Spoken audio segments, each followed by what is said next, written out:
पितृवरेण्यं भर्गो देवस्य धीमहि धियो यो नः प्रचोदयात्। ॐ विश्वानिदेव सवितरदुरितानि परास्व भद्रं तन्यास्व।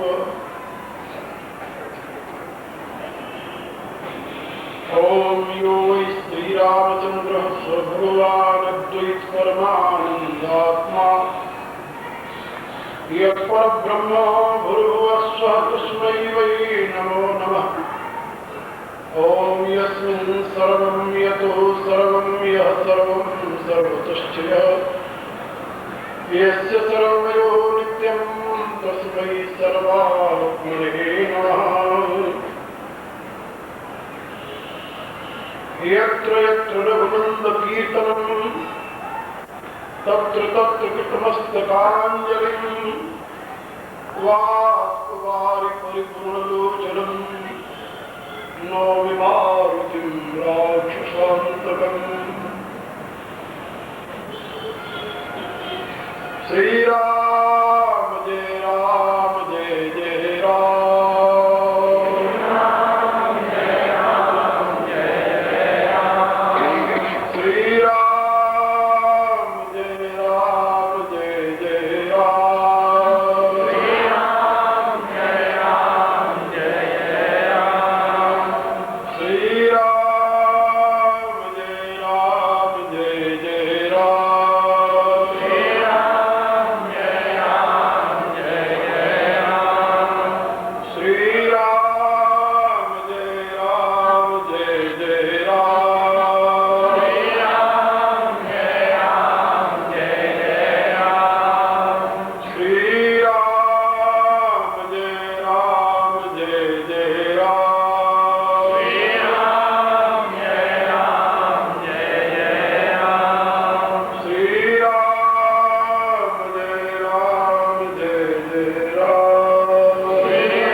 हमारे अतीत का परिणाम है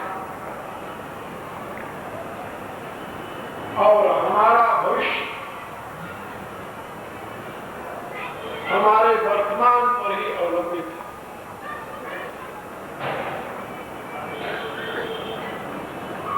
यदि अपने वर्तमान में किसी भी प्रकार की कमी की अनुभूति होती हो तो हमें अपने अतीत का अनुसंधान करना चाहिए। यदि हमें अपना भविष्य उज्जवल बनाना हो तो अपने वर्तमान का सदुपयोग करना चाहिए।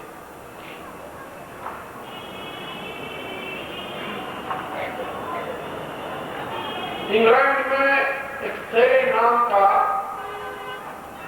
बहुत बड़ा इतिहास का पंडित हुआ।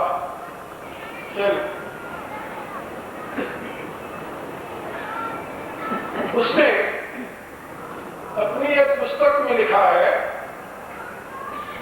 कि जब मैं अपने देश के नौजवानों से इतिहास की चर्चा करता हूं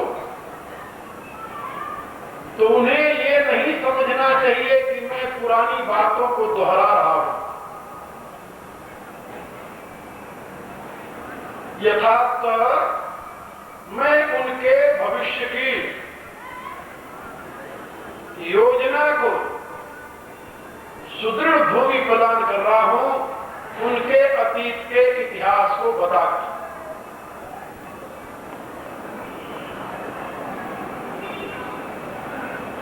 सौभाग्य से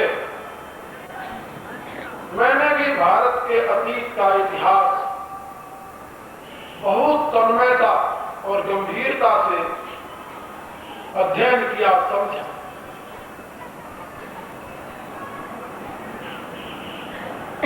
और उसी इतिहास के परिप्रेक्ष्य में राम कथा के माध्यम से मैं आप लोगों को बहुत सी बातें बता रहा हूं। और मैं समझता हूं कि यदि आप अपने भविष्य को उज्जवल बनाना चाहते हैं तो अपने अतीत की उपलब्धियों के प्रति आस्थावान बनिए और अपने अतीत के उन दोषों के प्रति सावधान होइए, क्योंकि इतिहास का यही प्रयोजन है कि जिन जिन क्रियाओं के द्वारा, भावों के द्वारा, विचारों के द्वारा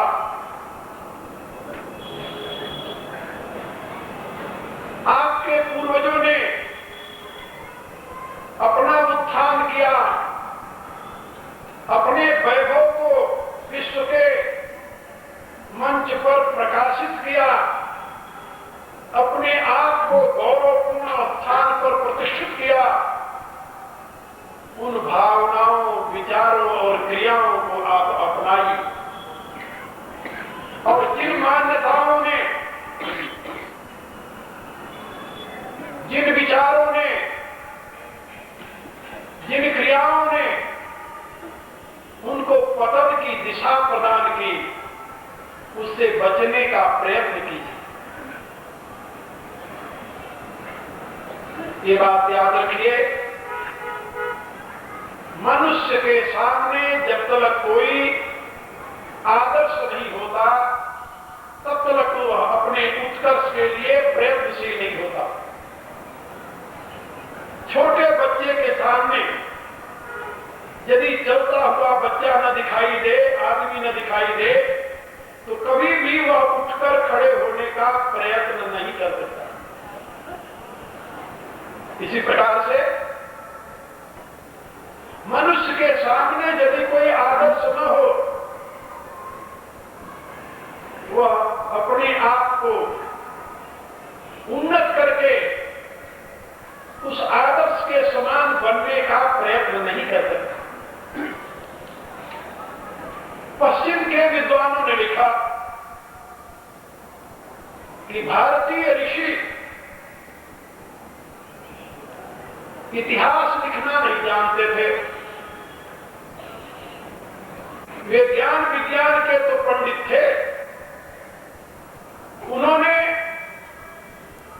धर्मशास्त्र दिया, नीति शास्त्र दिया, अध्यात्म शास्त्र दिया, समाज शास्त्र दिया, लेकिन उनको इतिहास नहीं आता था। ये मैं पश्चिम के विद्वानों की भ्रांति मानता हूं, भ्रांति। क्योंकि भारतीय मनीषियों ने इतिहास को जिस परिप्रेक्ष्य में देखा, समझा, जाना, वह दृष्टि पश्चिम के विद्वानों के पास नहीं थी। वे इतिहास को तिथि क्रम में आबद्ध करना जानते थे। कौन पश्चिम के विद्वान या जानते हैं? और भारतीय विद्वानों ने, भारतीय मनीषियों ने इतिहास के तिथि क्रम पर विशेष ध्यान नहीं दिया। उन्होंने ऐतिहासिक घटनाओं के परिणाम के ऊपर ध्यान दिया और मानव मात्र को उन ऐतिहासिक घटनाओं के परिणाम से सुपरिचित कराया। ऋषियों ने यह कहा कि इतिहास की उन्हीं घटनाओं का विशेष रूप से जनमानस में प्रचार और प्रसार होना चाहिए जिससे मानव के संस्कार शुद्ध बने, जिससे मानव को दिशा मिले, जिससे मानव को प्रेरणा मिले, जिससे मानव बुराइयों और पतन के कारणों से बचे। उन बातों को मानव समाज में प्रचारित प्रसारित करने से कोई लाभ नहीं है जिससे उसके वही संबंध लो। ये ऋषियों की दृष्टि थी। इसीलिए रामचरितमानस की रचना करते हुए गोस्वामी जी ने घोषणा की। क्या घोषणा की जान दो? कहूं परमा पुनीत इतिहास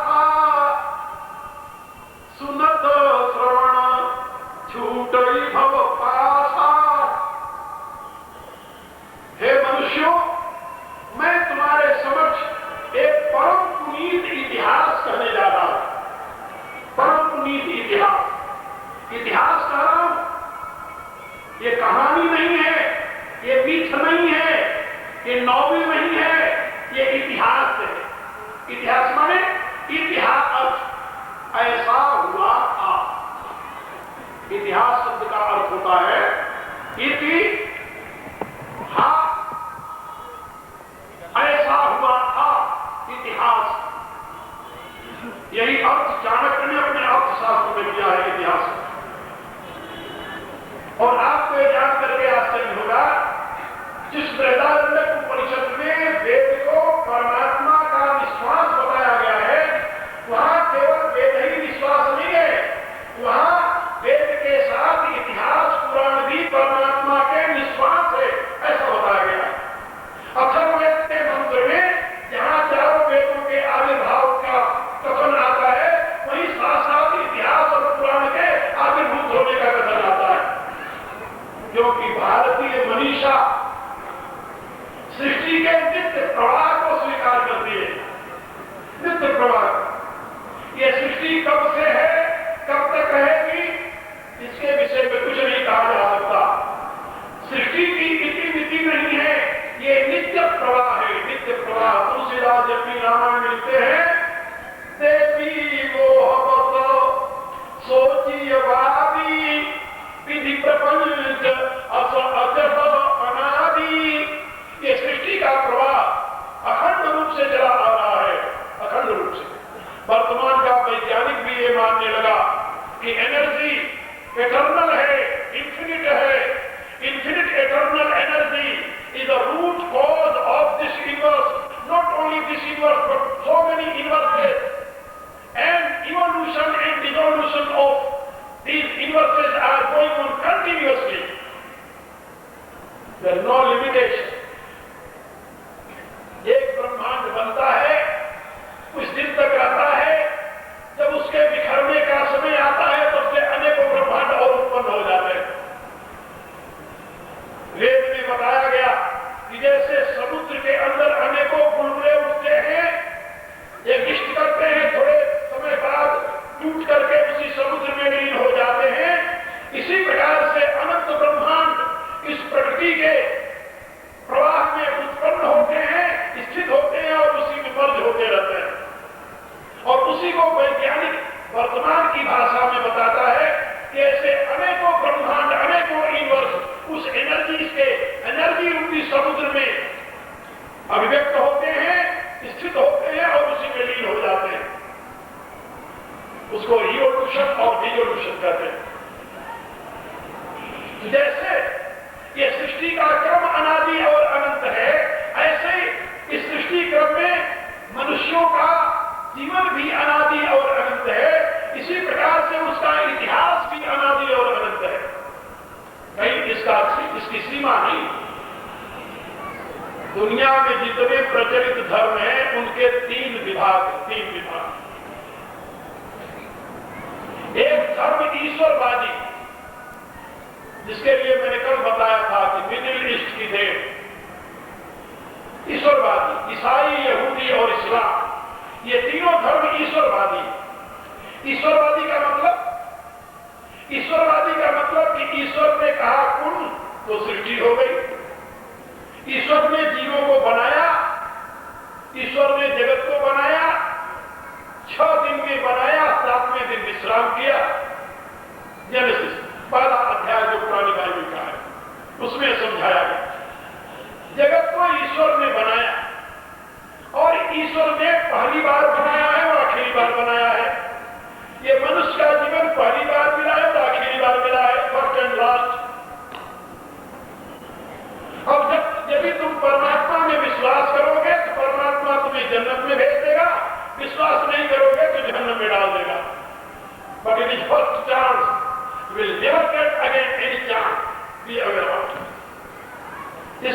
ईश्वरवाद कहते हैं। दूसरा धर्म है अनीश्वरवादी। उस अनीश्वरवादी धर्म में ईश्वर का स्थान नहीं है, वहां प्रकृति प्रधान है। प्रकृति के संयोग से ये जीवन बन जाता है और प्रकृति के बिखर जाने से जीवन नष्ट हो जाता है। भारत में इस प्रकार के अनीश्वरवादी धर्मों में बौद्ध धर्म है, अनीश्वरवादी धर्म में जैन धर्म है। यहां ईश्वर के लिए स्थान नहीं है। इसी प्रकार से और भी कई संप्रदाय उत्पन्न हुए और विलीन हो गए। वर्तमान का कम्युनिज्म एक धर्म है, दास कैपिटल उसकी बाइबल है और उस धर्म का भी यही सिद्धांत है। लेकिन सौभाग्य कहिए या दुर्भाग्य, वो धर्म एक शताब्दी भी अपनी आयु पूरा नहीं कर सका, उससे पहले मर गए। एक तीसरा धर्म है, धर्म का स्वरूप, वो न तो ईश्वरवादी है न तो अनीश्वरवादी, उसको कहते हैं अध्यात्मवादी। वह धर्म अध्यात्मवादी है। उस अध्यात्मवादी धर्म का सिद्धांत है कि सृष्टि के मूल में एक परम चैतन्य सत्ता प्रतिष्ठित है और वह सच्चिदानंद स्वरूप है। सत्तात्मक, बोधात्मक और रसात्मक सत्ता है वो। उस सत्ता में एग्जिस्टेंस है, नॉलेज है और रस है। रस स्वरूप होने से वो आनंद स्वरूप है, चिद स्वरूप होने से वो ज्ञान स्वरूप है और सत स्वरूप होने से वो सत्तात्मक भी है। ऐसा जो परम तत्व है, उसी परम तत्व का ये अभिव्यक्त रूप है जगत जो देख रहे हो। ये जगत मिथ्या नहीं है, भ्रांति नहीं है, भ्रम नहीं है, विराज नहीं है, इल्यूजन नहीं है। ये जगत जो है उस सच्चिदानंद की साकार अभिव्यक्ति है। ये अध्यात्मवादी दृष्टिकोण है और ये अनादिकाल से इसी प्रकार रूप में चला आ रहा है और चलता रहेगा। ये तुम्हारा जीवन नित्य है, शाश्वत है और उसी एक चैतन्य घन की अभिव्यक्ति। इसीलिए तो अध्यात्मवादी धर्म उसकी अभिव्यक्ति है। मूल में तुम अनंत हो, लेकिन अभिव्यक्त अवस्था में तुम शांत हो। शांत माने सीमित। इसको समझाते हुए अध्यात्मवादी इस धर्म का मूल स्रोत वेद मनुष्यों को बताया कि जैसे एक अग्नि तत्व सर्वत्र व्याप्त है, लेकिन वो व्याप्त अग्नि जब भी कभी प्रकट होगी तो एक सीमित रूप में प्रकट होगी। अग्नि की अभिव्यक्ति कभी भी अनंत रूप में नहीं हो सकती। तो electricity is infinite but it can't appear in infinitely. When that will appear only finite form. इसी रूप से जैसे अग्नि अनंत है, लेकिन जब भी वो प्रकट होगी ईंधन के माध्यम से तो एक रूप में, एक सीमित आकार में प्रकट होगी। इसी रूप से वह सच्चिदानंद ब्रह्म जो है वह अनंत है, लेकिन जब वो अभिव्यक्त होता है, उसकी अभिव्यक्ति होती है तो एक सीमित रूप में होती है। ये आपका शरीर जैसे ये विराट ईश्वर का शरीर है, वैसे ही ये आपका शरीर है, व्यष्टि। और परमात्मा ना तो व्यष्टि है ना तो समष्टि है, वो व्यष्टि भी है, समष्टि भी है, व्यष्टि समष्टि से परे भी है। उसकी कॉस्मिक अभिव्यक्ति को ईश्वर कहते हैं, उसकी इंडिविजुअल अभिव्यक्ति को जीव कहते हैं और उसकी परम सत्ता को ब्रह्म कहते हैं। ये ब्रह्म, ईश्वर और जीव एक ही की त्रिविध अभिव्यक्तियां। इसके लिए वेद का मंत्र है जिसमें बताया गया है, भोक्ता भोग्यम प्रेरितारम च मत्वा सर्वं प्रोक्तम त्रिविधम ब्रह्ममेतत्। ये अध्यात्मवादी धर्म है। और अध्यात्मवादी धर्म पूर्ण वैज्ञानिक धर्म है। इस पूर्ण वैज्ञानिक धर्म की यह घोषणा है, ये सृष्टि प्रवाह रूप से अनंत है, इसका न आदि है न अंत है, और यह परमात्मा परमेश्वर की अभिव्यक्ति है। ये मिथ्या नहीं है, भ्रांति नहीं है। और इस सृष्टि में उत्पन्न हुआ जो जीवन तत्व है उस सच्चिदानंद का अभिव्यक्त रूप है, इसलिए उसे अंश कहते हैं। अंश माने टुकड़ा नहीं होता, अंश का अर्थ टुकड़ा नहीं होता, क्योंकि अग्नि का टुकड़ा नहीं बनता, वायु का टुकड़ा नहीं होता, आकाश का टुकड़ा नहीं होता। अरे जब अग्नि वायु आकाश का ही टुकड़ा नहीं होता तो इनसे भी सूक्ष्म जो परमात्मा सत्ता है उसका टुकड़ा कैसे बनेगा? लेकिन जैसे अग्नि सर्वव्यापक होते हुए भी एक छोटे से रूप में दीपक के रूप में भी प्रज्वलित हो जाती है, उसी रूप से वह सच्चिदानंद परमात्मा एक कीड़ी के रूप में भी प्रकट हो जाता है।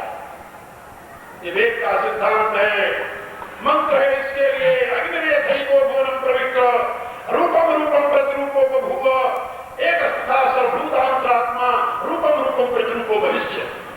इसलिए इस अनंत सृष्टि प्रवाह में समय समय पर मानव को यथार्थ का अवबोधन कराने के लिए महापुरुषों का आविर्भाव होता है। केवल वैदिक धर्म है सनातन धर्म, जिसमें परमात्मा की अंशाभिव्यक्ति, परमात्मा की पूर्ण अभिव्यक्ति का सिद्धांत प्रतिष्ठित किया गया है। और ये बताया गया है कि ये जीव यथार्थतः शिव की अभिव्यक्ति है, तत्वतः ये शिव है, लेकिन केवल अविद्या के नाते, अज्ञान के नाते अपने आप को शिव से भिन्न मानता है। यथार्थ बोध प्राप्त करने पर इसे जब अपने शिवत्व का बोध हो जाएगा तो स्वयं में पूर्ण हो जाएगा। ये उसका सिद्धांत। और जीव को उसके शिवत्व का बोध कराने के लिए ही समस्त शास्त्रों का प्रयोजन है। इसी के लिए समय समय पर महापुरुष आविर्भूत होते हैं और उनके पावन चरित्र को महात्माओं ने काव्य रूप में लेखबद्ध करके जनमानस को सही दिशा प्रदान करने के लिए उन्हें प्रचारित और प्रसारित करने की व्यवस्था की। गोस्वामी तुलसीदास जी ने अपनी राम कथा में इसी आदर्श को प्रतिष्ठित करते हुए मानव के सामने घोषणा करते हुए ये कहा कि कहूं परम पुनीत इतिहास, मैं तुम्हारे सामने एक परम पवित्र इतिहास प्रस्तुत करने जा रहा हूं, जिसको सुन करके, जान करके, जिसका अनुकरण करके तुम सच्चिदानंद के भागी बन जाओ। उस इतिहास में गृहस्थों के लिए आदर्श पुरुष के रूप में महात्मा भरत के जीवन को प्रतिष्ठित किया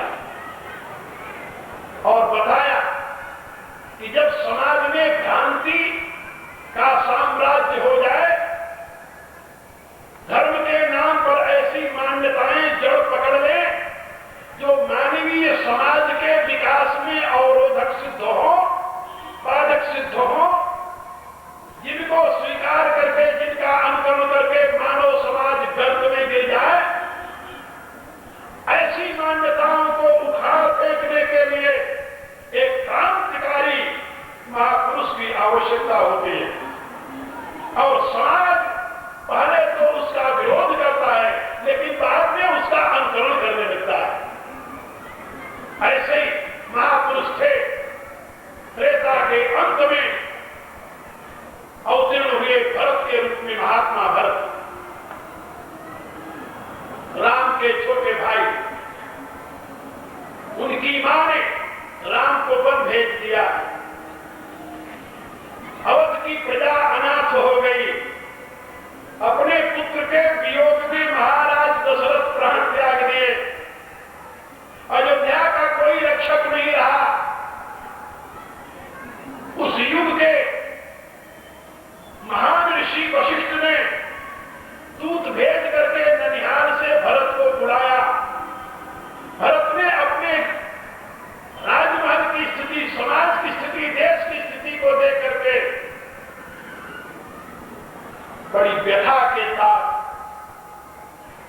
पितृ वियोग के दुख को सहा और गुरु द्वारा, माता द्वारा, मंत्री द्वारा, प्रजा द्वारा जब उनको यह निर्देश मिला कि पिता ने आपको राजगद्दी दी है, इसलिए आप राज सिंहासन पर बैठ करके अवध की प्रजा का पालन कीजिए, भरत का हृदय कांप गया। लेकिन याद रखो, रामायण एक परम पुनीत इतिहास है। परम पुनीत कहने का अभिप्राय है कि रामायण का जो क्रांतिकारी पुरुष है वो उदंड नहीं है, विनम्र है। क्रांति दो प्रकार से आती है, एक में उदंडता, पश्चिम के वातावरण से ऊब करके वहां के नवयुवक क्रांतिकारी बन गए। लेकिन उस क्रांति में किसको जन्म दिया जानते हो? हिप्पी को, हिप्पी। और उन नवयुवकों ने घोषणा की कि हम समाज की कोई बात नहीं मानते, कोई व्यवस्था नहीं मानते। और उसका परिणाम क्या हुआ कि एक बहुत बड़ा नौजवानों का वर्ग पशुता को प्राप्त हो, पशुता को। एक बार मेरे एक अमेरिकन शिष्य ने मुझे कैलिफोर्निया में सैन फ्रांसिस्को में बर्कले यूनिवर्सिटी है, वहां एक मेरा कार्यक्रम था। उसके प्रोफेसर थे एक जीव, उन्होंने प्रोग्राम बनाया था, तो मुझे लेकर के वहां बर्कले यूनिवर्सिटी के बगल में बहुत बड़ा पार्क, बहुत बड़ा पार्क, बहुत बड़ा पार्क कहने का अभिप्राय कि जहां हजारों की तादाद में